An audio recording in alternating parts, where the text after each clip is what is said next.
আপনারা দেখছেন খবর 24, সময়ের সাথে আমরা। লক্ষ্য আগামীকালকের ভোট। পূর্ব ত্রিপুরা আসনের নির্বাচন উপলক্ষে আজ রাজ্যের বিভিন্ন মহকুমা শাসকের অফিসগুলো থেকে ভোটকর্মীরা নিজ নিজ ভোট কেন্দ্রের উদ্দেশ্যে রওনা হচ্ছেন। ইতিমধ্যে শেষ সংবাদ সংগ্রহ পর্যন্ত গোটা রাজ্যের বেশ কিছু বুথের ভোটকর্মীরা যেমন নিজ নিজ ভোট কেন্দ্রে রওনা হয়ে গেছেন, ঠিক এর পাশাপাশি একটা বিরাট সংখ্যক ভোটকর্মীরা অপেক্ষায় রয়েছেন। বিভিন্ন জায়গায় দেখা যাচ্ছে পুরুষদের সাথে সাথে পাল্লা দিয়ে মহিলা ভোটকর্মীরাও ভোট গ্রহণের কাজে দারুণ উৎসাহ প্রদর্শন করেছেন।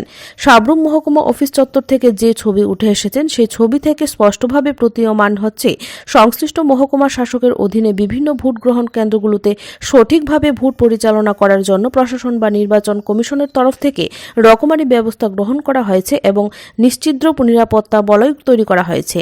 সবচেয়ে তাৎপর্যের বিষয় হচ্ছে 60টি এমন ভোট কেন্দ্র রয়েছে যেগুলো সম্পূর্ণভাবে মহিলাদের দ্বারা পরিচালিত হচ্ছে। এই ভোট কেন্দ্রগুলো সাবরুম নগর পঞ্চায়েতে 5টি এবং হরিয়ানা ও গোয়াচান গ্রাম পঞ্চায়েতে একটি করে মোট 2টি। আমরা কথা বলছিলাম মহিলা ভোট কর্মীদের সাথে। ব্যস্ততার ফাঁকেও আমাদের সাথে কথা বলতে গিয়ে দাবি করেছেন প্রথমবারের মতো গণতান্ত্রিক উৎসবে ভোট পরিচালনের মতো দায়িত্ব পালন করতে পেরে আনন্দ উপভোগ করছেন। নমস্কার, আপনার নাম? আপনি প্রিসাইডিং অফিসার। কত নম্বর বুথে? 47।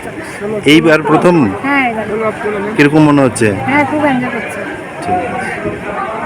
খবর 24, সময়ের সাথে আমরা।